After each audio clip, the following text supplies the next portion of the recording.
Welcome to my channel AKSC. We learn, we grow. Please subscribe to my channel and click the bell icon to get future notification. Don't forget to hit the like button.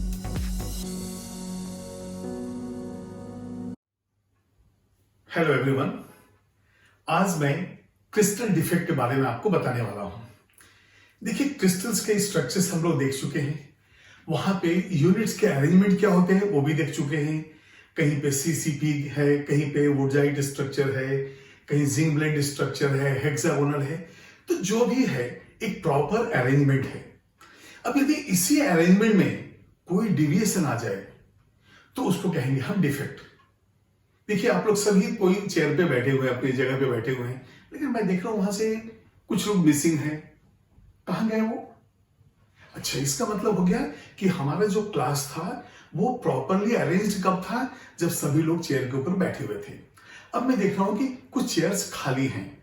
इसका मतलब हो गया वो अब यहां पे missing है।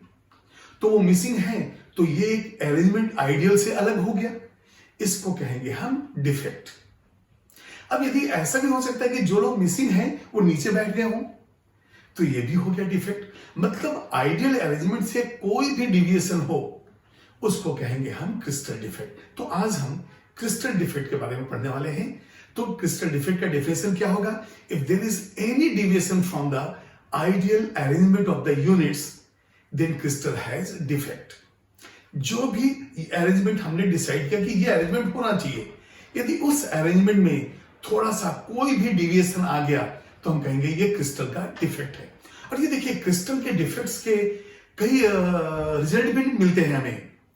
कहीं पे कंडक्टिविटी बढ़ जाती है और कहीं पे कलर भी इंपार्ट होता है।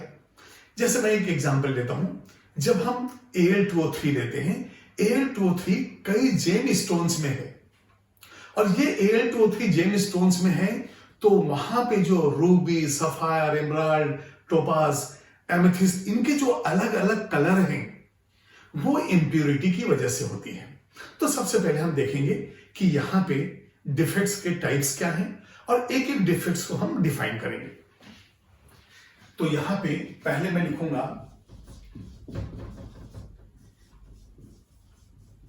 Crystal defect. अभी देखिए, क्रिस्टल डिफेक्ट को हम दो भाग में बांट रहे हैं। पहले क्लासिफिकेशन जो है जानना बहुत जरूरी है। यहां पे पहला हमने लिया इलेक्ट्रॉनिक डिफेक्ट। बताऊंगा, जैसे कि नाम है इलेक्ट्रॉनिक, मतलब इलेक्ट्रॉन से रिलेटेड है ये, तो बताएंगे कि क्या होता है इलेक्ट्रॉनिक डिफेक्ट। और दूसरा है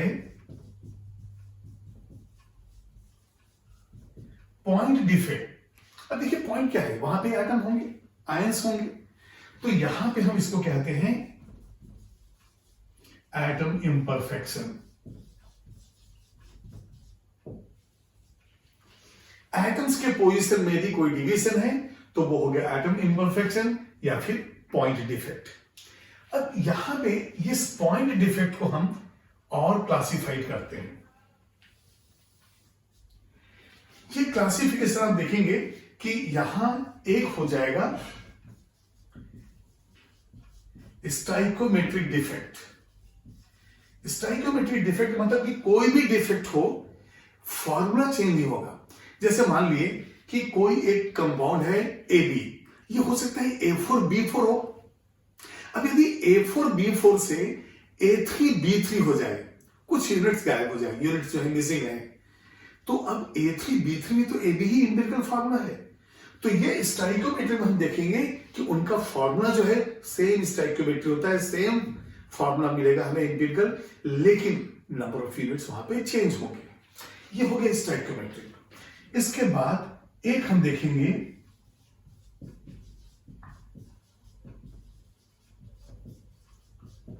नॉन स्टाइकोमेट्रिक।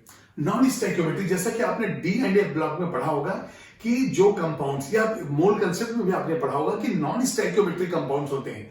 जैसे कि मान लिए FeO, फेरस ऑक्साइड है, तो फेरस ऑक्साइड क्या होगा? FeO फार्मूला है। लेकिन यदि FeO की जगह Fe0.84 हो जाए तो हम कहेंगे ये नॉन स्टाइकियोमेट्रिक कंपाउंड है। इसका मतलब हो गया कि नॉन स्टाइकियोमेट्री में जो एक्सपेक्टेड फॉर्मूला है उसका प्रोपोर्शन अब चेंज मिलेगा हमें क्रिस्टल डिफेक्ट में। तो यहां नॉन स्टोइकोमेट्रिक में हम देखेंगे कि क्या क्या हो सकता है। यहां पे देखिए, ये है मेटल एक्सेस डिफेक्ट। हो सकता है कि जो मेटल है नॉन मेटल, उसमें मेटल ज्यादा हो। अब मेटल ज्यादा कब होगा? मेटल ज्यादा दो कंडीशन में होगा, या तो खुद मेटल ज्यादा है या तो नॉन मेटल कम हो जाए। अब यहां पे देखिए, जैसे मैंने ये कहा कि ये देखिए एक छोटी सी लाइन है और एक बड़ी सी लाइन है। मैंने कहा कि अब ये इससे बड़ा कब होगा? तो या तो ये छोटा हो जाए तो ये बड़ा हो गया, या तो फिर इसको ही बड़ा कर देते।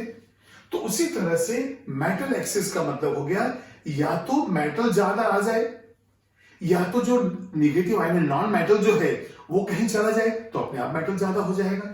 तो यहां पे फर्दर क्लासिफिकेशन हम लेंगे। अब ये देखिए, एनियोनिक वैकेंसी। यदि एनायन का वैकेंसी क्रिएट हो जाए तब वहां पे हम कहेंगे कि अब पहले से मेटल ज्यादा हो गया। या फिर मेटल एक्सेस कब होगा? जब एक्स्ट्रा मेटल हो, हम एक्स्ट्रा मेटल डाल दें, ज्यादा से ज्यादा मेटल डाल दें, उसमें हो गया नेगेटिव आयन को निकाल दिए, हो गया। तो ये नॉन स्टोइकोमेट्री में मेटल एक्सेस है। और यहां पे जो आपने देखा मेटल एक्सेस, तो मेटल डिफिशियंसी भी तो हो सकता है। अब यदि मान लीजिए मेटल की ही डिफिशियंसी हो जाए, वो भी हमारा डिफेक्ट है। जब डिफेक्ट नहीं है तो जितना पॉजिटिव आयन चाहिए, जितना निगेटिव आयन चाहिए, जितना मेटल और नॉन मेटल चाहिए वो होना चाहिए। लेकिन मेटल ज्यादा हो गया तो डिफेक्ट, मेटल कम हो गया तो डिफेक्ट। और यहां से एक तीसरा जो आएगा वो हो जाएगा इंप्योरिटी डिफेक्ट। चलिए, हमारा आउटलाइन बिल्कुल रेडी है। यहां पे क्रिस्टल डिफेक्ट, क्रिस्टल डिफेक्ट जो हम पढ़ रहे हैं उसमें दो तरह का है, इलेक्ट्रॉनिक डिफेक्ट है और एक पॉइंट डिफेक्ट है। ये जो पॉइंट डिफेक्ट है वो स्टोइकोमेट्रिक डिफेक्ट हो सकता है, नॉन स्टोइकोमेट्रिक भी हो सकता है और इंप्योरिटी डिफेक्ट भी हो सकता है। अब ये नॉन स्टोइकोमेट्री में या तो मेटल ज्यादा हो या तो मेटल कम हो। और मेटल ज्यादा है तो उसके दो कारण हैं, या तो एनायन जो है कहीं चला गया, एनायन वैकेंसी क्रिएट हो गया, या हमने एक्स्ट्रा मेटल इसमें डाल दिया। अब कैसे डाला वो तो हम देखेंगे। इसके बाद हम देखते हैं इंप्योरिटी डिफेक्ट। कुछ इंप्योरिटी ऐड हो जाए तो वो हो जाएगा इंप्योरिटी डिफेक्ट। आप इसको नोट कीजिए। अब यहां पे हम देखेंगे ये इलेक्ट्रॉनिक डिफेक्ट क्या है। देखिए, इलेक्ट्रॉनिक डिफेक्ट में डिफेक्ट जो है वो इलेक्ट्रॉन की वजह से होगा। जैसे आपको मालूम है कि सिलिकॉन एंड जर्मेनियम, यदि ये लो टेम्परेचर पे है तो ये इंसुलेटर की जैसा काम करता है। और जैसे जैसे हम टेम्परेचर बढ़ाते हैं वैसे वैसे इलेक्ट्रॉन एक्साइट होता है, उसकी एनर्जी बढ़ जाती है और इसके बाद वो इलेक्ट्रॉन ऐसा लगता है जैसे वो मेटल का इलेक्ट्रॉन है। तो जैसे मेटल के अंदर इलेक्ट्रिकल कंडक्टिविटी होती है वैसे ही थोड़ी सी कंडक्टिविटी सिलिकॉन एंड जर्मेनियम में भी शुरू हो जाती है। तो यहां पे हम देखेंगे electronic defect when silicon and germanium are heated, electrons are excited in higher energy level। अब ये देखिए, जो सिलिकॉन जर्मेनियम, आपको मालूम है कि यदि हम लेते हैं सिलिकॉन एंड जर्मेनियम तो इनका कॉन्फ़िगरेशन है NH2Np2 और ये मेटल तो है नहीं। तो इसकी कंडक्टिविटी जो है यदि लो टेम्परेचर पे तो हमें इंसुलेटर जैसा नजर आता है, और जैसे जैसे हम टेम्परेचर बढ़ाते हैं वैसे वैसे ये इलेक्ट्रॉन जो एक्साइट होकर जो आगे के ऑर्बिट में गए, ये NH2Np, यहां पे 3s2 है, 3p2 है और यहां पे सिलिकॉन के बाद जर्मेनियम है 4s2 4p2। तो ये जो 4 वैलेंस इलेक्ट्रॉन्स हैं वो जब टेम्परेचर कम है तो दीज आर टाइटली बॉन्डेड, और इतना टाइटली बॉन्डेड है कि ये इलेक्ट्रॉन कंडक्टिविटी में पार्टिसिपेट नहीं करते हैं। अब टेम्परेचर हमने बढ़ा दिया, इलेक्ट्रॉन हायर एनर्जी में चले गए, ये इलेक्ट्रॉन ऐसे हो गए कि अब मोबाइल इलेक्ट्रॉन जैसे हो गए, जैसे मेटल के अंदर लूजली बॉन्डेड इलेक्ट्रॉन होता है उस तरह से ये बिहेव करेंगे और यहां पे इलेक्ट्रिकल कंडक्टिविटी बढ़ जाती है। तो ये डिफेक्ट क्या कहलाता है? Electronic defect. एलिमेंट वही है, टेम्परेचर बढ़ा दिए, इलेक्ट्रॉन मूव करना शुरू किए, कंडक्टिविटी बढ़ गई। तो ये जो है इलेक्ट्रॉनिक डिफेक्ट। अब इसके बाद नेक्स्ट आप याद कीजिए, हमने लिया है स्टाइकोमेट्रिक, और स्टाइकोमेट्रिक डिफेक्ट में भी कई क्लासिफिकेशन है। तो पहले मैं यहां पे हेडिंग डाल देता हूं, स्टाइकोमेट्रिक डिफेक्ट। ये जो पॉइंट डिफेक्ट था, पॉइंट डिफेक्ट के अंदर, एटम डिफेक्ट के अंदर हमने लिया था स्टाइकोमेट्रिक डिफेक्ट। अब ये स्टाइकोमेट्रिक डिफेक्ट में मैं एक ले लेता हूं स्कॉटकी डिफेक्ट।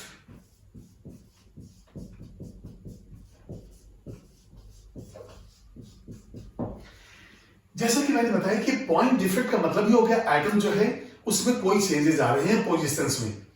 तो ये एटॉमिक डिफेक्ट का जो एक भाग है वो क्या है? Stoichiometric defect. और स्टाइकोमेट्रिक में भी याद कीजिए, एक है स्कॉटकी डिफेक्ट और एक है फ्रैंकल डिफेक्ट। तो अब मैं आपको बताऊंगा स्कॉटकी डिफेक्ट क्या है। S for Schottky, S for missing from the site. आप ऐसा याद कीजिए कि अपने जगह से वो मिसप्लेस हो गया, ठीक है। तो अब यहां पे आप देखेंगे कि जब भी कोई आइडियल अरेंजमेंट है, कोई ना कोई अरेंजमेंट तो होगा, और उस अरेंजमेंट में जो आयनिक क्रिस्टल्स हैं उसमें हमने देखा कि पॉजिटिव और नेगेटिव आयन दोनों मिसिंग है। यदि पॉजिटिव एंड नेगेटिव दोनों मिसिंग है in such a way that electrical neutrality is maintained, यहां पे इलेक्ट्रिकली न्यूट्रल ही है, कोई प्लस और माइनस चार्ज नहीं हुआ है, तो यहां पे डिफेक्ट जो होगा वो होगा स्कॉटकी डिफेक्ट। तो मैं इसको डिफाइन करता हूं। व्हेन द यूनिट्स आर, आप इसको नोट भी कर सकते हैं, when the units are missing from the displace, नहीं हम इसको लेंगे मिसिंग फ्रॉम द साइट, और missing from the lattice,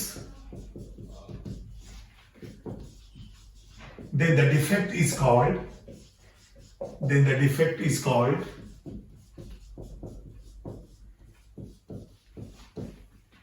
Schottky defect. Schottky defect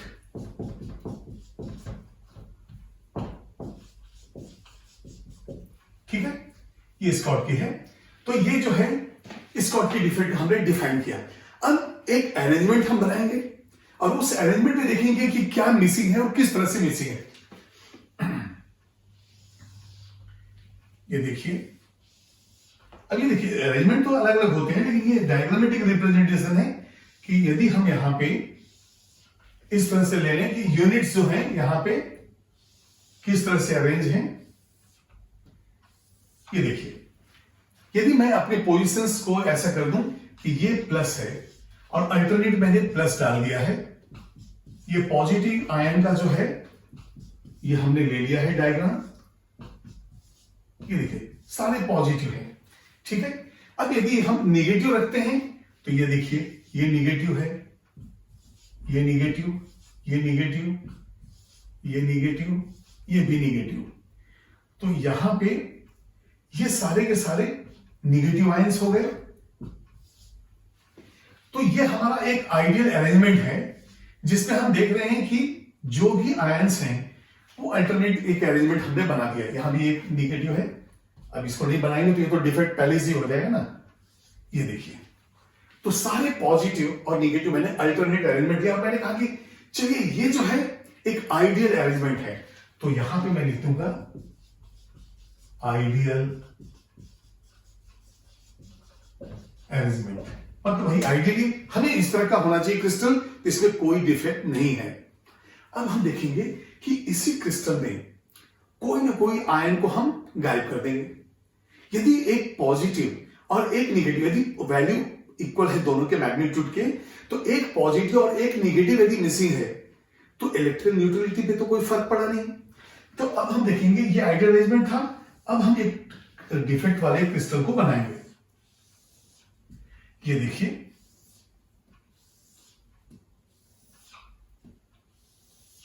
और हम अब अभी देखिए थोड़ा सा सा ये डायग्राम का रेशियो आप मेंटेन कीजिए। अब यदि मान लिए हमें ऐसा लग रहा है कि ये पॉजिटिव आयन है, ये निगेटिव आयन गायब हो गया, तो अब मैं सबसे पहले ये पॉजिटिव आयन ले रहा हूं। ये देखिए, ये पॉजिटिव आयन हो गया। ये पॉजिटिव आयन भी मेरे पास है, ये पॉजिटिव भी है, ये पॉजिटिव मिसिंग है। यदि मान ली ये, तो मैंने इसको ऐसा डॉटेड सर्कल बना दिया। एक पॉजिटिव, ये वाला पॉजिटिव जो है ये गायब हो गया। ये देखिए यहां पे नहीं है, कहां मुझे भी मालूम नहीं। अब इसके बाद ये देखेंगे हम, ये देखिए ये निगेटिव है, ये भी निगेटिव है, ठीक है। अब ये जो है, तो सबसे पहले मैं ऐसा करता हूं कि पॉजिटिव वालों को तो पहले बना ही देता हूं। ये देखिए पॉजिटिव वाले हो गए, ओ सॉरी ये तो निगेटिव रहेगा, ये माइनस है और ये प्लस है। निगेटिव में ब्लू कलर यूज करना है मुझे, चलिए निगेटिव हो गया, ये निगेटिव है, यहां से ये भी निगेटिव है, ये तो पॉजिटिव होगा, ये हो जाएगा निगेटिव। अब पॉजिटिव में देखिए ये हो गया प्लस, निगेटिव तो ब्लू कलर मैंने यूज किया है, तो यहां पे ब्लू में ही लगा देता हूं। और यहां पे भी जो है, ये देखिए ये माइनस से प्लस है, तो ये भी माइनस वाला ही है। अब यदि मान लिए ये जो प्लस का पोजीशन है, यहां से हमने प्लस को गायब किया है, तो ये प्लस तो गायब नहीं होगा, कहीं ना कहीं से माइनस गायब होना है। तो एक काम करते हैं, किसी एक माइनस को जो है हम गायब कर दे। चलिए अब इसको ही हम गायब कर देते हैं। जैसे ही गायब करेंगे, ये डॉटेड हो गया, ये गायब हो गया, और यहां पे जो है प्लस। अब देखिए अपने पोजीशन से ये प्लस वाला गायब है, अपने पोजीशन से ये माइनस वाला गायब है। तो एक पॉजिटिव आयन और एक निगेटिव आयन दोनों मिसिंग हैं। अब इसके चार्ज पे तो कोई फर्क पड़ेगा नहीं, क्योंकि एक पॉजिटिव एक निगेटिव है। उसी तरह से यदि कोई पॉजिटिव आयन ऐसा होता जिसके ऊपर दो पॉजिटिव होता और निगेटिव आयन जिसपे एक निगेटिव होता, तो सिर्फ एक पॉजिटिव जाता लेकिन दो निगेटिव जाएगा, तब जाके इलेक्ट्रिकल न्यूट्रलिटी मेंटेन होगा। तो ये इस डिफेक्ट में आप देखेंगे कि इलेक्ट्रिकल न्यूट्रलिटी हमेशा मेंटेन होता है। और जब इलेक्ट्रिकल न्यूट्रलिटी मेंटेन है, तो यहां पे मैंने सिर्फ प्लस एंड माइनस लिया है, इसलिए एक एक मैं कर रहा हूं। यदि प्लस प्लस वाला होता, एक माइनस वाला होता, तो एक प्लस प्लस वाला गायब हो जाता और माइनस एक प्लस प्लस वाला, लेकिन माइनस वाले दो गायब होते, क्योंकि इलेक्ट्रिकल न्यूट्रलिटी मेंटेन करना था। तो यहां पे ये जो है ये मिसिंग है, तो अब इसको मैं ऐसा कर देता हूं, यहां पे ये अवेलेबल नहीं है और यहां पे ये अवेलेबल नहीं है, तो इसकी वजह से ये हो गया डिफेक्ट। और कौन सा डिफेक्ट? हम बात कर रहे हैं स्कॉट के डिफेक्ट के बारे में। ये बिल्कुल क्लियर हो गया। तो स्कॉट के डिफेक्ट में मिसिंग फ्रॉम द साइट है, जो मैंने एक यहां से प्लस लिया है और यहां से एक माइनस लिया है। तो मेरे ख्याल से ये स्कॉट के डिफेक्ट का डायग्राम आप पहले बनाइए, उसके बाद मैं बताऊंगा इस डिफेक्ट से और क्या क्या रिलेटेड पॉइंट्स हैं, इसको आप नोट कीजिए। अब आप देखिए डिफेक्ट्स में जितने यूनिट्स पहले थे उससे तो यूनिट्स कम हो गए। यदि यूनिट कम हो गया, तो जो आपके पास लैटिस है, जो यूनिट सेल है, जो क्रिस्टल है, और उसका मास तो कम हो गया। तो मास डिवाइडेड बाय वॉल्यूम, वही तो डेंसिटी है, वॉल्यूम तो चेंज हुआ नहीं, मास जो है डिक्रीज हो गया। इसका मतलब स्कॉट की डिफेक्ट का पहला असर हमें क्या नजर आया? भाई ये तो डेंसिटी ही डिक्रीज कर दिया। तो अब सवाल उठता है कि जो मिसिंग जो है यूनिट्स, वो कितने होते हैं, कैसे होते हैं? अब ये देखिए, यदि मैं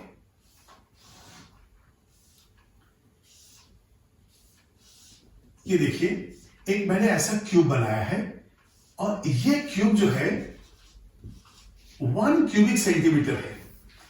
अब 1 क्यूबिक सेंटीमीटर है, तो इसमें आपको यह देखना पड़ेगा कि टोटल नंबर ऑफ आयंस जो हैं, तो यहां पे मैं लूंगा टोटल नंबर। अच्छा, 1 क्यूबिक सेंटीमीटर ऑफ, मैंने लिया NaCl crystal. Total number of ions जो हैं 10⁻22, total number of ions for each of Na plus and Cl minus. अभी देखिए 10⁻22 Na प्लस भी है और 10⁻22 Cl माइनस भी है। Na प्लस और Cl माइनस दोनों इतने हैं। अब यहां पे हम देखेंगे कि इन 1 क्यूबिक सेंटीमीटर आखिर डिफेक्ट कितना होता है। तो यहां पे नेक्स्ट पॉइंट होगा इन 1 क्यूबिक सेंटीमीटर डिफेक्ट इज 10⁻⁶।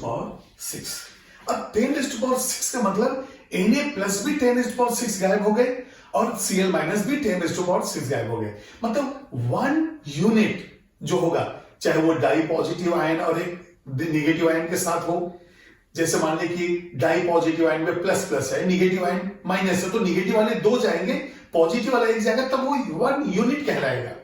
तो यहां पे Na और Cl है, ये प्लस है माइनस है, तो 1 क्यूबिक सेंटीमीटर में Na प्लस भी इतना, Cl माइनस भी इतना है। लेकिन इस 1 क्यूबिक सेंटीमीटर में 10⁻⁶ Na प्लस मिसिंग है और 10⁻⁶ Cl माइनस भी मिसिंग है। Therefore 10⁻⁶ Na plus ions and 10⁻⁶ Cl minus ions are missing. अब ये सारा कैलकुलेशन हम किसमें कर रहे हैं? ये 1 क्यूबिक सेंटीमीटर ऑफ NaCl में कर रहे हैं। तो अब ये बताइए, यदि 1 क्यूबिक सेंटीमीटर में 10⁻⁶ है और हमारे पास थे कितने? 10⁻12 थे। ये बताइए, यदि मान लिए 10⁻22 में से, अब देखिए 1 क्यूबिक सेंटीमीटर 10⁻6 का है, तो 10⁻22 आयंस में से 10⁻6 मिसिंग है। तो इसका मतलब इसमें डिफेक्ट कितना हो गया? पर क्यूबिक सेंटीमीटर में जो है, ये यहां पे टोटल नंबर ऑफ आयंस 10⁻22, उसमें से चले गए 10⁻6। ठीक है, तो हम ये कह सकते हैं कि 10⁻6 आर मिसिंग। तो आपके पास कितना है? 10⁻22 है। तो इसका मतलब यदि 1 होता तो क्या होता? तो 10⁻6 ions are missing from 10⁻22 ions. इसलिए एक आयन जो है ये कितने से मिसिंग होगा? 10⁻22 डिवाइडेड बाय 10⁻6 इक्वल टू 10⁻16। इसका मतलब हो गया कि आपके पास जो है 1 डिफेक्ट किसमें होंगे? 10⁻16 आयन से आपके लिए जाएंगे। ये बिल्कुल क्लियर है आपको? फिर से देखिए, टोटल नंबर ऑफ आयंस कितने हमारे पास? 10⁻22। और देखिए ये भी 1 क्यूबिक सेंटीमीटर में और ये डिफेक्ट भी 1 क्यूबिक सेंटीमीटर में है। तो ये 10⁻6 डिफेक्ट है, 1 क्यूबिक सेंटीमीटर के पर्टिकुलर्स दोनों है। तो जब ये देखिए 10⁻6 आयंस मिसिंग है, कहां से? 10⁻22 से। और जितने आयन मिसिंग है वही तो हमारा डिफेक्ट है। तो 10⁻6 ions are missing from 10⁻22 ions, therefore 1 ion is missing from 10⁻16। मतलब एक डिफेक्ट जो है वो किसका है? 10⁻16 Na प्लस आयंस के अंदर का है। ये बिल्कुल क्लियर है। जैसे इस डायग्राम में मैंने सिर्फ एक पॉजिटिव एक निगेटिव लिया, ये सिंबॉलिक रिप्रेजेंटेशन है। अब यदि मान लिए NaCl के अंदर देखा जाए तो 1 क्यूबिक सेंटीमीटर में ये पर्टिकुलर है और एक डिफेक्ट के लिए हमें 10⁻16 आयंस चाहिए, क्योंकि इसके अंदर 10⁻22 आयंस हैं और इतने मिसिंग हैं। तो इसको आप नोट कीजिए। अब आप देखिए तो यहां पे 1 डिफेक्ट पर 10⁻16 यूनिट्स ऑफ Na प्लस और Cl माइनस, एक इंफॉर्मेशन हमारे पास ये आया। अब ये देखिए, ये जो डिफेक्ट है आखिर होगा कहां पे? तो यहां नेक्स्ट पॉइंट आएगा, this defect is observed in high coordination number crystals. अब कोऑर्डिनेशन नंबर क्या होना चाहिए? कोऑर्डिनेशन नंबर 6 और 8 होना चाहिए। आपको मालूम है कि CSCl में जो है 8 आ जाता है, NaCl, KCl, RbCl इसके अंदर 6 होता है। तो ये जो कोऑर्डिनेशन नंबर जो है 6 और 8 ये होना चाहिए हमारे क्रिस्टल के अंदर, तब ये डिफेक्ट पॉसिबल है। ये बिल्कुल क्लियर है। यहां पे नेक्स्ट पॉइंट हमने क्या लिखा था? Density of the crystal decreases. क्यों? ये देखिए डेंसिटी है मास डिवाइडेड बाय वॉल्यूम। यदि यूनिट्स आयंस कहीं चले गए तो उससे वॉल्यूम में तो कोई फर्क पड़ा नहीं, लेकिन यूनिट्स मिसिंग है तो मास में तो फर्क पड़ा, तो डेंसिटी इसका जो है डिक्रीज हो जाता है। स्कॉट की डिफेक्ट की हम बात कर रहे हैं, ठीक है। अब यहां पे देखिए लैटिस एनर्जी भी डिक्रीज होता है, और जब लैटिस एनर्जी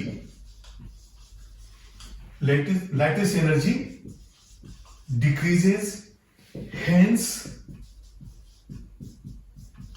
स्टेबिलिटी डिक्रीज। आपको मालूम है कि लैटिस एनर्जी है वो एनर्जी जो इस आयन को तोड़ने के लिए जरूरत हो, या जब ये आयनिक कंपाउंड बना है तो उतना एनर्जी रिलीज हुआ है, तो जितना ज्यादा लैटिस एनर्जी होगा उतना ज्यादा बॉन्डिंग स्ट्रांग होगा, उतना ज्यादा क्रिस्टल स्टेबल होगा। तो हमने देखा lattice energy decreases, stability also decreases. अब ये देखिए आप, यदि मैं जो आइडियल अरेंजमेंट था, जैसे मान लीजिए 3 स्टूडेंट्स बैठे हुए हैं और 3 स्टूडेंट्स में बीच वाले स्टूडेंट चला गया, तो पहले जो 2 स्टूडेंट के बीच का जो डिस्टेंस था, अब 2 स्टूडेंट्स के बीच का डिस्टेंस बढ़ गया है।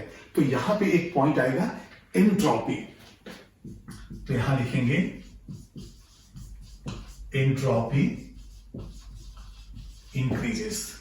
तो इस क्रिस्टल डिफेक्ट की वजह से जो है हमने ये देखा। अच्छा ये बताइए, जब हम कोई आयनिक कंपाउंड लेते हैं सॉलिड स्टेट में, तो हम क्या कहते हैं? Ions are highly tightly bonded and this do not conduct the electricity. लेकिन अब इस क्रिस्टल डिफेक्ट की वजह से क्या हो गया? इस क्रिस्टल डिफेक्ट की वजह से जो वैकेंसी क्रिएट हुआ, वहां पे आयन मूव कर जाएगा, और जब वहां पे आयन मूव करेगा तो हम कहेंगे कि इलेक्ट्रिकल कंडक्टिविटी बढ़ गई। तो इस डिफेक्ट की वजह से इलेक्ट्रिकल कंडक्टिविटी इंक्रीजेस। यहां पे इलेक्ट्रिकल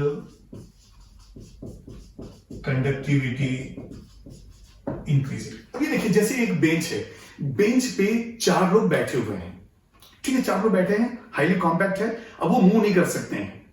अब यदि मैं किसी को कि थोड़ा साइड चलो तो नीचे गिर जाएगा, तो इसका मतलब हो गया कि 4 हाईली कॉम्पैक्ट है, वो मूव नहीं कर सकते। लेकिन उसी 4 में से यदि कोई एक मिसिंग है, एक वहां से चला जाए, तो जगह तो आपके पास है ना, आप थोड़ा बहुत लेफ्ट राइट ऐसा मूव कर ही सकते हैं, तो वहां पे आपका मोबिलिटी बढ़ गया। वैसे ही जो है, जब हमारे आयंस वहां से गायब हो गए तो उनकी जगह कोई और आएगा ना बैठने के लिए, तो वहां पे इलेक्ट्रिकल कंडक्टिविटी जो है ये इंक्रीज हो जाता है। अब सवाल उठता है कि ये कोऑर्डिनेशन नंबर 6 और 8 में आप याद कीजिए, जब हम कोऑर्डिनेशन नंबर 6 और 8 लेते हैं तो वहां पे हम NaCl CS से लेते हैं, तो जो radius ratio R plus divided by R minus है, R plus divided by R minus, अब याद कीजिए उसके अंदर जो है जो रेशियो है वो 0.414 से 0.732 हो गया कोऑर्डिनेशन नंबर 6 के लिए, और 8 के लिए कितना है? 0.732 से 1 तक जाता है। तो ये वैल्यू ही बता रहा है कि वो नियरली इक्वल साइज के हैं। तो आप इसको नोट कीजिए, कुछ और पॉइंट्स में देता हूं। अब आप देखिए, जो कोऑर्डिनेशन नंबर हमने 6 एंड 8 लिया है, तो यहां पे हम देख रहे हैं फॉर कोऑर्डिनेशन नंबर 6, यहां से हमें दिखता है कि R plus divided by R minus, ये होना चाहिए 0.414 से 0.732 तक। मैंने आपको बताया था कि ये 0.414 क्या है, √2 - 1 है या √3 - 1 है, इस रेंज में होता है। और जब कोऑर्डिनेशन नंबर यहां पे 8 होता है तो R plus divided by R minus होता है 0.732 से लेके 1 तक होता है। तो बताइए इसके अंदर कौन कौन से एग्जांपल्स हो गए? तो यहां पे एग्जांपल हो गया आपका NaCl, KCl, RbCl, तो ये सब में कोऑर्डिनेशन नंबर हमने ले लिया है 6। उसी तरह से यहां पे हम लेंगे CaCl, CsPr, CSI, और यहां पे कोऑर्डिनेशन नंबर हो गया 8, ठीक है। अभी देखिए सिल्वर हैलाइड्स, इसमें एक AgBr है, AgBr यहां पे ये बताता है both Schottky and Frenkel defect. ये आपको बिल्कुल याद रखना है, कई एग्जाम में पूछा गया है कि which of the following exhibit both the Schottky and Frankel defect, then your answer is AgBr। तो ये जो है पूरा का पूरा जो डिटेल्स है कोऑर्डिनेशन नंबर से रिलेटेड, और ये हो गए आपके एग्जाम्पल्स। अब थोड़े से साइड टाइम में मैं आपको ब्रीफ कर देता हूं जो अभी तक हमने पढ़ा है। जो स्कॉट की डिफेक्ट है, सबसे पहले तो पॉइंट डिफेक्ट के बारे में हमने पढ़ा है कि पॉइंट डिफेक्ट में जो है स्कॉट की डिफेक्ट हो गया, एक नॉन स्टोइकियोमेट्री के अंदर आता है। और स्कॉट की डिफेक्ट में हमने देखा कि आयन चाहे पॉजिटिव हो निगेटिव हो, वो अपने साइड से मिसिंग है। जितने पॉजिटिव आयन निगेटिव आयन के चार्जेस हो ऐसे मिस होंगे कि इलेक्ट्रिकल न्यूट्रलिटी आपका मेंटेन है। तो यहां पे वो पॉइंट हमें लिखा नहीं लगता है मेरे ख्याल से, तो यहां पे एक और लिख लेंगे, इलेक्ट्रिकल न्यूट्रलिटी इज मेंटेन्ड। ठीक है, अब यहां पे इलेक्ट्रिकल न्यूट्रलिटी मेंटेन है, मास कम हो गया तो यहां पे डेंसिटी जो है कम हो गया, लैटिस एनर्जी डिक्रीज होने से स्टेबिलिटी डिक्रीज हो गई, डिस्टेंस, अब बीच में से आयंस गायब हो गए तो डिस्टेंस तो दो आयन के बीच में बढ़ गया, तो वहां पे इलेक्ट्रिकल कंडक्टिविटी बढ़ गई। और ये सारे हो गए एग्जाम्पल के। तो मेरे ख्याल से स्कॉट की डिफेक्ट आपको बिल्कुल क्लियर है, इसको नोट कीजिए।